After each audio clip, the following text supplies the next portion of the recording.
ನಮಸ್ಕಾರ. ನೋಡಿ, ನೀವು ಆಫೀಸಲ್ಲಿ ಯಾವುದೋ ಒಂದು ಕೊಲೀಗ್ ಇರ್ಬೋದು, ನೀವು ಸ್ಟೂಡೆಂಟ್ ಆಗಿದ್ದಾಗ ಯಾರೋ ನಿಮ್ಮ ಫೆಲೋ ಸ್ಟೂಡೆಂಟ್ ಆಗಿರ್ಬೋದು, ಅಥವಾ ನಿಮ್ಮ ಫ್ರೆಂಡ್ ಆಗಿರ್ಬೋದು. ಯಾವ ವ್ಯಕ್ತಿ ತುಂಬ ಕಾನ್ಫಿಡೆನ್ಸಿಂದ ಇರ್ತಾನೋ ಆತನಿಗೆ ಒಂದು ಆಕರ್ಷಣೆಯ ಶಕ್ತಿ ಇರುತ್ತೆ. ಎಷ್ಟೋ ಸತಿ ನಿಮಗೆ ಗೊತ್ತಿಲ್ಲದ ಹಾಗೆ ನಿಮಗೆ ಅವ್ರ ಮೇಲೆ ಒಂದು ಅಟ್ರಾಕ್ಷನ್ಗೆ ಒಳಗಾಗಿರ್ತೀರ. ಆದರೆ ಇಂಥ ಕಾನ್ಫಿಡೆನ್ಸ್ನ ನಾನು ಹೇಗೆ ಬೆಳೆಸ್ಕೊಳ್ಳೋದು? ನಿಜ ಹೇಳ, ನಾವು ಯಾರನ್ನು ಸಕ್ಸಸ್ಫುಲ್ಲಾಗಿ ನೋಡಿದ್ರೂ ಅವ್ರಿಗೆ ಮೇನ್ ಕೀ ಫ್ಯಾಕ್ಟರ್ ಅವ್ರ ಹತ್ರ ಏನು ಸೀಕ್ರೆಟ್ ಇರತ್ತಪ್ಪ ಅಂತ ಹೇಳಿದ್ರೆ ಅವರೆಲ್ಲರೂ ಕಾನ್ಫಿಡೆನ್ಸಿಂದ ಇರ್ತಾರೆ.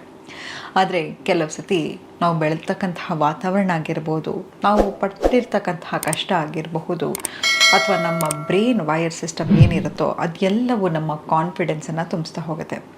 ಎಷ್ಟೋ ಸತಿ ನಮಗೆ ಓದಲಿಕ್ಕೆ ಒಂದು ಒಳ್ಳೆಯ ಶಾಲೆ ಸಿಕ್ಕಿರಲ್ಲ, ಮಾತಾಡೋ ಲ್ಯಾಂಗ್ವೇಜ್ ಮೇಲೆ ಹಿಡಿತಾ ಇರಲ್ಲ.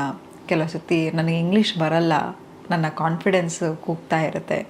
ಕೆಲವು ಸತಿ ಆ ಇಂಗ್ಲೀಷ್ ಗೊತ್ತಿಲ್ಲದೆ ಇಂಟರ್ವ್ಯೂಗೆ ಹೋಗೋಕ್ಕೂ ನಮಗಾಗಿರಲ್ಲ. ನಮ್ಮ ಮೇಲೆ ನಮಗೆ ಕಾನ್ಫಿಡೆನ್ಸ್ ಇರಲ್ಲ. ನಾನು ನೋಡೋಕ್ಕೆ ಚೆನ್ನಾಗಿಲ್ವೇನೋ ಅಂತ ಅನ್ಕೋತಾ ಇರ್ತೀವಿ, ನನ್ನ ಮೈಕಟ್ಟು ಚೆನ್ನಾಗಿಲ್ವೇನೋ ಅನ್ಕೋತೀವಿ.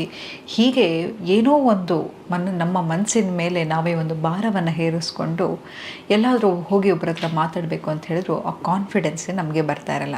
ಆದರೆ ಇವತ್ತು ಆ ಎಲ್ಲ ಬ್ರೈನ್ ವೈರ್ ಸಿಸ್ಟಮನ್ನು ಚೇಂಜ್ ಮಾಡೋಕ್ಕೆ ಈ ಎಪಿಸೋಡ್ನಲ್ಲಿ ಕಾನ್ಫಿಡೆನ್ಸನ್ನು ಇನ್ಸ್ಟೆಂಟಾಗಿ ಹೇಗೆ ಬೂಸ್ಟ್ ಮಾಡ್ಕೊಳ್ಳೋದು, ನಿಮ್ಮ ಮೇಲೆ ಹೇಗೆ ನಂಬಿಕೆ ಬರೋದು ಅನ್ನೋದ್ರ ಬಗ್ಗೆ ಮಾತಾಡ್ತಾ ಹೋಗೋಣ. ಕಾನ್ಫಿಡೆನ್ಸ್ ಅಂದರೆ ಏನಪ್ಪ ಅಂತ ಹೇಳಿದ್ರೆ, ಮೊದಲನೇದಾಗಿ ನಿಮ್ಮ ಮೇಲೆ ಇರ್ತಕ್ಕಂತಹ ಭಯವನ್ನು ನೀವು ತೊಲಗಾಡಿಸೋದು. ಹೇಗೆ ಅಂತ ಹೇಳಿದ್ರೆ ನೋಡಿ, ನೀವು ಹುಟ್ಟಿದಾಗ ಬಾಯಲ್ಲಿ ಹಲ್ಲಿರಲ್ಲ, ತಲೆಯಲ್ಲಿ ಕೂದಲಿರಲ್ಲ, ಸರಿಯಾಗಿ ನಡೆಯೋಕ್ಕೆ ಬರ್ತಾ ಇರಲ್ಲ. ಆದರೂ ಎಷ್ಟು ಸಂತೋಷದಿಂದ ಎಲ್ಲ ಕಡೆ ಓಡಾಡ್ತಾ ಇರ್ತೀರ, ಎಷ್ಟು ಖುಷಿಯಿಂದ ಆ ಕಡೆ ಈ ಕಡೆ ನಗ್ತಾ ಇರ್ತೀರ, ಓಡಾಡ್ತಿರ್ತೀರ. ಏನೋ ನಿಮ್ಮ ನೋಡಿದ್ರೇ ಎಲ್ರಿಗೂ ಅಟ್ರಾಕ್ಷನ್ಗೆ ಒಳಗಾಗ್ತಾ ಇರ್ತಾರೆ. ನೀವು ನೋಡಿ, ಇವತ್ತು ಒಂದು ಸಣ್ಣ ಮಗುವಿಗೆ ಏನಿಲ್ಲ ಅಂತ ಹೇಳಿದ್ರೆ ಆ ಮಗುನ ಹೋಗಿ ಮಾತಾಡ್ಸೋಣ ಅಂತ ಅನಿಸುತ್ತೆ ಅಲ್ವಾ?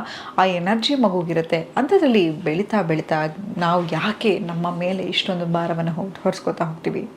ಪ್ರತಿ ಸತಿ ಕನ್ನಡಿ ಮುಂದೆ ಹೋದಾಗ ಎಷ್ಟು ಚೆನ್ನಾಗಿದ್ದೀನಿ ಅಂದ್ಕೊಳ್ಳೋ ಬದಲು ನನ್ನ ಮುಖದಲ್ಲಿ ಮೊಡವೆ ಇದೆ, ಕೂದಲು ಬೆಳ್ಳಗಾಗ್ತಾ ಇದೆ, ಕೂದಲು ಸಣ್ಣ ಆಗ್ತಿದೆ, ಹೊಟ್ಟೆ ದಪ್ಪ ಇದೆ, ಇಲ್ಲಿ ಕಪ್ಪಗಿದೆ, ಅಲ್ಲಿ ಕಪ್ಪಗಿದೆ ಅಂತ ಹೇಳಿ ನಮ್ಮ ಬಗ್ಗೆ ನಾವೇ ಕೆಟ್ಟದಾಗಿ ಮಾತಾಡ್ಕೋತಾ ಇರ್ತೀವಿ. ಇದೆಲ್ಲವೂ ನಿಮ್ಮ ಕಾನ್ಫಿಡೆನ್ಸನ್ನು ಕುಗ್ಗಿಸ್ತಾ ಹೋಗುತ್ತೆ. ಎಷ್ಟೋ ಸತಿ ಒಂದು ಇಂಟರ್ವ್ಯೂಗೆ ಫೇಲ್ ಆಗಿರ್ತೀವಿ, ಆದರೆ ಮತ್ತೆ ಹೋಗಿ ತಿರುಗಿ ನೋಡಿದ್ರೆ ಅದಕ್ಕಿಂತ ಒಳ್ಳೆ ಕೆಲಸ ಸಿಕ್ಕಿರುತ್ತೆ. ಆದರೆ ಎಷ್ಟೋ ಸತಿ ನಮ್ಮ ಕಾನ್ಫಿಡೆನ್ಸ್ ಕಮ್ಮಿಯಾಗಿ ನಾವು ಹೋಗಿ ಮಾತಾಡ್ತಾನೆ ಇರಲ್ಲ. ಕಾನ್ಫಿಡೆನ್ಸ್ನ ಇನ್ಸ್ಟೆಂಟಾಗಿ ಬೂಸ್ಟ್ ಮಾಡ್ಕೋಬೇಕು ಅಂತ ಹೇಳಿದ್ರೆ ಆ ನೆಗೆಟಿವ್ ಸೆಲ್ಫ್ ಟಾಕನ್ನು ಬಿಟ್ಬಿಡಿ. ನನ್ನ ಕೈಯಲ್ಲಿ ಆಗಲ್ಲ, ನನ್ನ ಕೈಲಿ ಏನೂ ಮಾಡೋಕ್ಕಾಗಲ್ಲ. ಎಷ್ಟೋ ಸತಿ ನೀವು ನೋಡಿ, ಒಂದು 5 ನಿಮಿಷ ಕೂತ್ಕೊಂಡು ಹೇಳ್ಕೊಳ್ಳಿ ನಿಮಗೆ, ಅಥವಾ ಬೆಳಗ್ಗೆ ಎದ್ದ ತಕ್ಷಣ ಸುಸ್ತಾಗಿದೆ ಸುಸ್ತಾಗಿದೆ ಸುಸ್ತಾಗಿದೆ ಅಂತ. ಎದ್ದ ತಕ್ಷಣ ಎಷ್ಟು ಚೈತನ್ಯ ಇರುತ್ತೆ, ಆದರೂ ಏನೋ ಸುಸ್ತಾಗ್ತಿದೆಯಪ್ಪ ಅಂತ ಮಲ್ಕೊಳ್ಳೋಣ ಅಂತ ಅನಿಸುತ್ತೆ. ಅದೇ ನಾನಿವತ್ತು ತುಂಬ ಎನರ್ಜೆಟಿಕ್ ಆಗಿದ್ದೀನಿ, ಪಾಸಿಟಿವ್ ಆಗಿದ್ದೀನಿ, ನಾನು ಖುಷಿಯಾಗಿದ್ದೀನಿ ಅಂತ ಹೇಳ್ಕೊತಾ ಹೋಗಿ, fake it till you make it ಅಂತ ಹೇಳ್ತಾರೆ ಅಲ್ವಾ? ಹಾಗೆ ಹೇಳ್ಕೊತಾ ಹೋಗಿ ಇನ್ಸ್ಟೆಂಟಾಗಿ ನಿಮ್ಮ ಕಾನ್ಫಿಡೆನ್ಸ್ ಬೂಸ್ಟ್ ಆಗ್ತಾ ಹೋಗುತ್ತೆ. ಇದೆಲ್ಲವನ್ನು ನೀವು ಮಾಡ್ತಾ ಹೋದರೆ ಖಂಡಿತವಾಗ್ಲೂ ನಿಮಗೆ ಧೈರ್ಯ ಸ್ಥೈರ್ಯ ಎಲ್ಲವೂ ಬರ್ತಾ ಹೋಗುತ್ತೆ. ನೋಡಿ, ಇಡೀ ಪ್ರಪಂಚದಲ್ಲಿ ಯಾರು ನಿಮ್ಮನ್ನ ನಂಬಲಿಲ್ಲ ಅಂದರೂ ಅಡ್ಡಿ ಇಲ್ಲ. ಆ ನಂಬಿಕೆ ನಿಮ್ಮ ಮೇಲೆ ಇದೆಯಲ್ವಾ, ಅದನ್ನು ಯಾವತ್ತೂ ಕಳ್ಕೊಳ್ಳಿಕ್ಕೆ ಹೋಗಬೇಡಿ. ನೀವು ಏನನ್ನು ಬೇಕಾದರೂ ಜಯಿಸೋವಂಥ ಶಕ್ತಿ ಇದ್ದೇ ಇರುತ್ತೆ. ಈಗ ಪರ್ಫ್ಯೂಮ್ ಬಾಟ್ಲ್ ನೋಡೋಕ್ಕೆ ಎಷ್ಟು ಚೆನ್ನಾಗಿರುತ್ತೆ, ಅದನ್ನು ಕುಡಿಲಿಕ್ಕೆ ಸಾಧ್ಯನಾ? ಹಾಗಿದ್ರೆ ಪ್ರಪಂಚದ ಅತಿ ದೊಡ್ಡ ಸುಂದರಿಯರು ಅಥವಾ ದೊಡ್ಡ ಹ್ಯಾಂಡ್ಸಮ್ ಆಗಿರ್ತಕ್ಕಂಥ ವ್ಯಕ್ತಿ ಯಾಕೆ ಡಿವೋರ್ಸ್ ಆದರು ಅಲ್ವಾ? ಯಾವತ್ತೂ ತಿಳ್ಕೊಳ್ಳಿ, ಲುಕ್ಸು ಯಾರನ್ನು ಇಂಪ್ರೆಸ್ ಮಾಡಲಿಕ್ಕೆ ಸಾಧ್ಯ ಇಲ್ಲ. ಅವರ ಪರ್ಸ್ನಾಲಿಟಿ ಆಗಿರ್ಬೋದು, ಅವರ ವ್ಯಕ್ತಿತ್ವ ನಮಗೆ ನಿಜವಾಗ್ಲೂ ಇಂಪ್ರೆಸ್ ಆಗ್ತಾ ಹೋಗುತ್ತೆ. ಯಾವಾಗ ನಾವು ಬ್ಯೂಟಿ ಹಿಂದೆ, ಲುಕ್ಸ್ ಹಿಂದೆ ನನ್ನನ್ನು ಹಿಂಗೆ ಜಡ್ಜ್ ಮಾಡ್ತಾರೆ, ನಾನು ಬೆಳ್ಳಕ್ಕಿಲ್ಲ, ನಾನು ಕಪ್ಪುಗಿದ್ದೀನಿ, ಹೀಗೆ ಹಾಗೆ ಅಂತ ನಮ್ಮನ ಮೇಲೆ ನಾವು ಯಾವಾಗ ಅನ್ರಿಯಲಿಸ್ಟಿಕ್ ಎಕ್ಸ್ಪೆಕ್ಟೇಷನ್ ಇಟ್ಕೋತಾ ಹೋಗ್ತೀವೋ ಆಗ ನಾವು ಬೀಳ್ತಾ ಹೋಗ್ತೀವಿ. ಮತ್ತು ಸಟಲ್ಲಾಗಿ ಕಂಪೇರ್ ಮಾಡ್ಕೊಳ್ಳೋದನ್ನು ನಿಲ್ಲಿಸ್ಬೇಡಿ.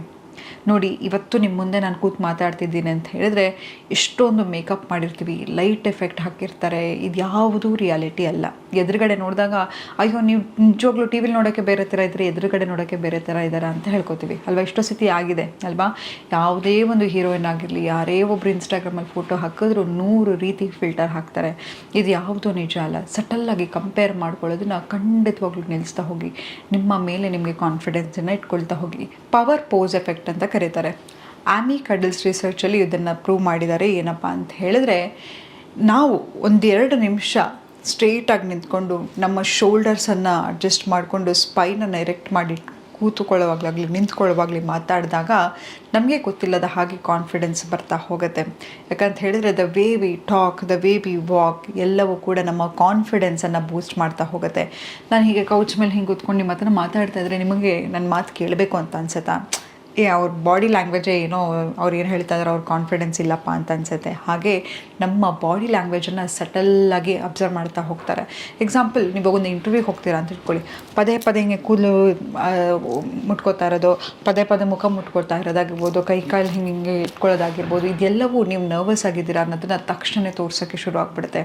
ಯಾವತ್ತೂ ತಿಳ್ಕೊಳ್ಳಿ, ಯಾರ ಹತ್ರ ಮಾತಾಡಬೇಕಾದ್ರೂ ನಿಮಗೆ ಏನು ಗೊತ್ತಿದೆಯೋ ಅದನ್ನು ಮಾತ್ರ ನಾನು ಮಾತಾಡ್ತೀನಿ, ಪರವಾಗಿಲ್ಲ. ಅವ್ರನ್ನ ಜಡ್ಜ್ ಮಾಡಲಿ, ಏನು ಅಂದ್ಕೊಳ್ಳಿ, ಪರವಾಗಿಲ್ಲ. ಅದು ಅವ್ರ ಪ್ರಾಬ್ಲಮ್ ಅಲ್ವಾ? ನಿಮ್ಮ ಬಗ್ಗೆ ಯಾರ್ಯಾರು ಯೋಚನೆ ಮಾಡ್ತಿದ್ದಾರೆ ಅಂತ ಹೇಳಿದರೆ ಅದು ಅವ್ರ ಪ್ರಾಬ್ಲಮ್.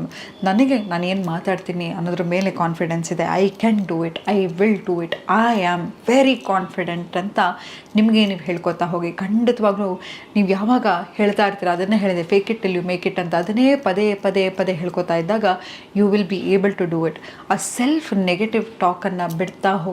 ಯಾವಾಗ ನನಗೇನು ಇವಾಗ ಎಕ್ಸಾಂಪಲ್, ನನಗೆ ಯಾವುದೋ ಒಂದು ಲ್ಯಾಂಗ್ವೇಜ್ ಬರಲ್ಲ ಅಂತ ತಿಳ್ಕೊಳ್ಳೋಣ, ಅದನ್ನು ಕಾನ್ಷಿಯಸ್ಸಾಗಿ ಎಫರ್ಟ್ ಮಾಡ್ತಾ ಹೋಗಿ. ಮೇ ಬಿ ಆ ಮೂವಿಗಳನ್ನು ನೋಡೋದಾಗಿರಬಹುದು, ಅಥವಾ ಹೇಗೆ ಮಾತಾಡೋ ಶೈಲಿಗಳನ್ನಾಗಿರಬಹುದು, ಕನ್ನಡಿ ಮುಂದೆ ಮಾತನಾಡೋದಾಗಿರ್ಬೋದು, ಇದೆಲ್ಲವನ್ನು ಪ್ರಾಕ್ಟೀಸ್ ಮಾಡ್ತಾ ಹೋಗಿ. ನಿಮ್ಮ ಲೈಫಲ್ಲಿ ನಿಮ್ಗೆ ಏನು ಇಲ್ವೋ ಅದರ ಆಪೋಸಿಟಾಗಿ ಅಫರ್ಮೇಷನನ್ನು ಬರ್ಕೋತಾ ಹೋಗಿ. ಎಕ್ಸಾಂಪಲ್, ಈಗ ನನಗೆ ಭಯ ಅಂತ ತಿಳ್ಕೊಳ್ಳೋಣ, ಐ ಆಮ್ ವೆರಿ ಕಾನ್ಫಿಡೆಂಟ್. ನನಗೆ ದುಡ್ಡಿನ ಅಭಾವತೆ ಇದ್ದರೆ ಐ ಆಮ್ ವೆರಿ ರಿಚ್. ನನಗೆ ಪ್ರೀತಿ ಅಭಾವತೆ ಇದ್ದರೆ I have love in abundance. ಹೀಗೆ ನಿಮ್ಗೆ ಏನಿಲ್ವೋ ಅದನ್ನೆಲ್ಲವನ್ನು ಪಾಸಿಟಿವ್ ಅಫರ್ಮೇಷನಲ್ಲಿ ಬರ್ಕೋತಾ ಹೋಗಿ. ಯಾವಾಗ ಅದನ್ನು ಬರ್ಕೋತಾ ಹೋಗ್ತೀರಾ, ಅದನ್ನು ಹೇಳ್ಕೊತಾ ಹೋಗ್ತೀರಾ, ನಿಮ್ಮ ಸಬ್ಕಾನ್ಷಿಯಸ್ ಮೈಂಡ್, ಯಾಕಂತ ಹೇಳಿದ್ರೆ ನಿಮ್ಮ ಬ್ರೈನ್ ಏನು ಮಾಡುತ್ತಪ್ಪ ಅಂತ ಹೇಳಿದರೆ, ನೀವು ಇವಾಗ ಯಾರೋ ಒಬ್ಬರು ಮೆಸೇಜ್ ಕಳಿಸ್ತಾರ, ಪ್ರೂಫ್ ಇಟ್ಕೊಳ್ಳೋಕೆ ಏನು ಮಾಡ್ತೀರಾ, ಪಟ್ಟಂತ ಸ್ಕ್ರೀನ್ಶಾಟ್ ಹೊಡಿತೀರೋ, ಹಾಗೆ ನಿಮ್ಮ ಮೆದುಳು ಕೂಡ ಯಾವುದೋ ಒಂದು ಎಕ್ಸಾಂಪಲ್, ಯಾವುದೋ ಒಂದು ಫೇಲ್ಡ್ ರಿಲೇಷನ್ಶಿಪ್ಪಲ್ಲಿ ಇರ್ತೀರ ಅಂದ್ಕೊಳ್ಳಿ, ಮುಂದೆ ಇನ್ನೊಂದ್ಸತಿ ರಿಲೇಷನ್ಶಿಪ್ಗೆ ಹೋಗಬೇಕಾದ್ರೆ ಭಯ ಆಗುತ್ತಪ್ಪ, ನಾನು ಲಾಸ್ಟ್ ಟೈಮ್ ಹಾಗಾಗಿತ್ತು ಅಂತ ಮತ್ತೆ ನಮ್ಗೆ ಇನ್ನೊಂದು ರಿಲೇಷನ್ಶಿಪ್ಗೆ ಹೋಗೋಕ್ಕೆ ಕಾನ್ಫಿಡೆನ್ಸ್ ಇರಲ್ಲ. ಎಲ್ಲೋ ಒಂದು ಕಡೆ ಇಂಟರ್ವ್ಯೂಲಿ ಅವಮಾನ ಆಗಿದ್ರೆ ಮತ್ತೆ ಕೆಲಸಕ್ಕೆ ಇಂಟರ್ವ್ಯೂಗೆ ಹೋಗಬೇಕಾದ್ರೆ ಭಯ ಆಗ್ತಾ ಹೋಗುತ್ತೆ. ಎಲ್ಲೋ ಒಂದು ಕಡೆ ಏನೋ ಒಂದು ಆ ಜಾಗಕ್ಕೆ ಹೋದಾಗ ನಮ್ಗೆ ಅವಮಾನ ಆಗಿದ್ರೆ ಮತ್ತೆ ಆ ಜಾಗಕ್ಕೆ ಹೋಗೋಕ್ಕಾಗಿರಲಿ, ಆ ವ್ಯಕ್ತಿನ ಮೀಟ್ ಮಾಡೋಕ್ಕಾಗಿರಲಿ, ಮತ್ತೆ ನಮ್ಗೆ ಅದೇ ಕಹಿ ನೆನಪು ಬರ್ತಾ ಇರುತ್ತೆ. ಹೀಗೆ ನಿಮ್ಮ ಕಾನ್ಫಿಡೆನ್ಸ್ ಹೋಗ್ತಾ ಹೋಗುತ್ತೆ. ಯಾವುದೇ ಆಗಿರಲಿ, ಒಂದು ತಿಳ್ಕೊಳ್ಳಿ, ಇದನ್ನು ನಾವು ಸೈಕಾಲಜಿಯಲ್ಲಿ ರಿವರ್ಸ್ ಗ್ರಾಟಿಫಿಕೇಷನ್ ಅಂತ ಕರಿತೀವಿ. ಮುಂದಿನ ಸಂಚಿಕೆಯಲ್ಲಿ ಅದ್ರ ಬಗ್ಗೆ ಹೇಳ್ತಾ ಹೋಗ್ತೀನಿ. ಯಾವುದೇ ಒಂದು ವಿಷಯ ನಿಮ್ಮ ಲೈಫಲ್ಲಿ ಆಗಿರಲಿ, ಅದು ನಿಮಗೆ ಪಾಠವನ್ನು ಕಲಿಸ್ಲಿಕ್ಕೆ ಆಗಿರುತ್ತೆ. ಯಾವುದೇ ಕಾರಣಕ್ಕೂ ಅದು ನಿಮ್ಮನ್ನ ಕುಗ್ಸೋದಕ್ಕಲ್ಲ. ಸೊ ಹಾಗಾಗಿ ನಿಮ್ಮ ಮೇಲೆ ನಂಬಿಕೆಯನ್ನು ಇಟ್ಕೊಳ್ಳಿಕ್ಕೆ ಶುರು ಮಾಡಿ. ನಂತರ ಮೈಕ್ರೋ ಗೋಲ್ಸ್ ಮೇಲೆ ಫೋಕಸ್ ಮಾಡಿ. ಎಕ್ಸಾಂಪಲ್, ಇವತ್ತು ನಾನು ಬಿಲ್ ಗೇಟ್ಸ್ ಆಗಬೇಕು ಅಂತ ಹೇಳಿ ನಾನು ಒಂದು CEO ಆಗಬೇಕು, ನಾನು ಕಷ್ಟಪಟ್ಟು ದುಡಿಬೇಕು, ಹಾಗೆ ಮಾಡಬೇಕು, ಹೀಗೆ ಮಾಡಬೇಕು ಅಂತ ದೊಡ್ಡ ದೊಡ್ಡ ಗೋಲ್ಸನ್ನು ಇಟ್ಕೊಳ್ಳಿಕ್ಕೆ ಹೋಗ್ಬೇಡಿ. ಚಿಕ್ಕ ಚಿಕ್ಕ ಗೋಲ್ಸ್. ಏನೋ ಎಕ್ಸಾಂಪಲ್, ಇವತ್ತು ಈ ವಾರ ನಾನೊಂದು ಬುಕ್ಕನ್ನು ಓದೋದಾಗಿರಬಹುದು, ನಾನು ಈ ವಾರ ಪೂರ್ತಿ ಅಟ್ಲೀಸ್ಟ್ ವಾರಕ್ಕೆ 3 ದಿನ ಜಿಮ್ ಮಾಡೋದಾಗಿರ್ಬೋದು, ಈ ವಾರ ನಾನು ಒಂದು ಲ್ಯಾಂಗ್ವೇಜನ್ನು ಕಲಿಯೋದಾಗಿರಬಹುದು, ಅಥವಾ ನನ್ನ ಮೇಲೆ ನಾನು ಫೋಕಸ್ ಮಾಡ್ಕೊಳ್ಳೋದಾಗಿರ್ಬೋದು. ಇದೆಲ್ಲವನ್ನು ಮಾಡ್ತಾ ಹೋಗ್ತೀನಿ ಅಂತ ಚಿಕ್ಕ ಚಿಕ್ಕ ವಿನ್ಸನ್ನು ಸೆಲೆಬ್ರೇಟ್ ಮಾಡ್ತಾ ಹೋಗಿ. ಯಾವಾಗ ನಿಮ್ಮನ್ನು ನೀವು ಸೆಲೆಬ್ರೇಟ್ ಮಾಡ್ತಾ ಹೋಗ್ತೀರಾ, ನಿಮಗಿಂತ ದೊಡ್ಡ ಸೆಲ್ಫ್ ಮೋಟಿವೇಟರ್ ಬೇರೆ ಯಾರೂ ಇಲ್ಲ. ನೋಡಿ, ಯಾವತ್ತೂ ತಿಳ್ಕೊಳ್ಳಿ, ಯಾವತ್ತೂ ಪರ್ಫೆಕ್ಟ್ ಆಗಿರಬೇಕು ಅಂತ ಅಂದ್ಕೊಳಕ್ಕೆ ಹೋಗಬೇಡಿ. ಈಗ imperfect is the new perfect ಅಂತ. ನೋಡಿ, ಈಗ ಎಕ್ಸಾಂಪಲ್, ನೀವು ಯಾರ್ದೋ ಒಬ್ಬರು ಮನೆಗೆ ಹೋಗ್ತೀರಾ, ಎಲ್ಲವೂ ಕನ್ನಡಿ ರೀತಿ ಇರುತ್ತೆ ಅಂತ ತಿಳ್ಕೊಳ್ಳೋಣ. ವೈಟ್ ಕಲರ್ ಸೋಫಾ ಇರುತ್ತೆ, ಅಥವಾ ಎಲ್ಲವೂ ತುಂಬ ಡೆಲಿಕೇಟ್ ಆಗಿರುತ್ತೆ. ಅಲ್ಲಿ ಹೋಗಿ ನೀವು ಆರಾಮಾಗಿ ರಿಲ್ಯಾಕ್ಸ್ ಮಾಡಲಿಕ್ಕೆ ಸಾಧ್ಯನಾ? ಇಲ್ಲ ಅಲ್ವಾ? You can't relate with perfectionism. ಎಷ್ಟೋ ಸತಿ ನೀವು ನೋಡಿರ್ಬೋದು, ನಿಮ್ಗೆ ಗೊತ್ತಿರ್ತಕ್ಕಂಥವ್ರು ತುಂಬ ಎಲ್ಲದರಲ್ಲೂ ಪರ್ಫೆಕ್ಟ್ ಇರ್ತಾರೆ, ಆದರೂ ಕೂಡ ಅವ್ರಿಗೆ ಯಾಕೆ ಅವ್ರಿಗೆ ಮದುವೆ ಆಗಿಲ್ಲ, ನೋಡೋಕೆ ಅಷ್ಟು ಚೆನ್ನಾಗಿದ್ದಾರೆ, ಒಳ್ಳೆ ಕೆಲಸ ಇದೆ, ಒಳ್ಳೆ ಎಲ್ಲವೂ ಎಲ್ಲ ಇದೆ, ಯಾಕೆ ಅವ್ರನ್ನ ಸಿಂಗಲ್ ಆಗಿರ್ತಾರೆ ಅಂತ ಹೇಳಿದ್ರೆ, ಪರ್ಫೆಕ್ಟ್ ಆಗಿರೋರ ಜೊತೆ ನಮಗೆ ರಿಲೇಟ್ ಮಾಡ್ಕೊಳ್ಳಿಕ್ಕೆ ಆಗೋದಿಲ್ಲ. Imperfection is the new perfect ಅಂತ. ಹಾಗಾಗಿ ನಿಮ್ಮ ಮೇಲೆ ಯಾವುದೋ ಒಂದು ಅನ್ರಿಯಲಿಸ್ಟಿಕ್ ಎಕ್ಸ್ಪೆಕ್ಟೇಷನ್, ಯಾರೋ ಒಂದು ಫೋಟೋ ಹಾಕಿದ್ರು ನನ್ನ ಸ್ಕಿನ್ ಯಾಕೆ ಹಾಗಿಲ್ಲ, ಯಾರೋ ಒಂದು ವೆಕೇಷನ್ಗೆ ಹೋದ್ರು ನಾನು ಯಾಕೆ ಹೋಗೋಕ್ಕಾಗ್ತಿಲ್ಲ, ಯಾರೋ ಆ ಮನೆ ತೊಗೊಂಡ್ರು ಯಾಕೆ ನಾನು ಹೋಗೋಕ್ಕಾಗ್ತಿಲ್ಲ ಅಂತ ಅಂದ್ಕೊಳ್ಳಿಕ್ಕೆ ಹೋಗ್ಬೇಡಿ. ಒಂದಲ್ಲ ಒಂದೇ ದಿನ ನಿಮ್ಮ ಟೈಮ್ ಬಂದೇ ಬರುತ್ತೆ. ದಯವಿಟ್ಟು ಯಾರೇ ಏನೇ ನಿಮ್ಮ ಬಗ್ಗೆ ಮಾತಾಡಲಿ, ನಿಮ್ಮ ಮೇಲೆ ನಂಬಿಕೆಯನ್ನು ಮಾತ್ರ ಕಳ್ಕೊಬೇಡಿ ಅಂತ ಹೇಳ್ತಾ ಇವತ್ತಿನ ಸಂಚಿಕೆನ ನಾನು ಮುಕ್ತಾಯಗೊಳಿಸ್ತಿದ್ದೀನಿ. ಧನ್ಯವಾದಗಳು.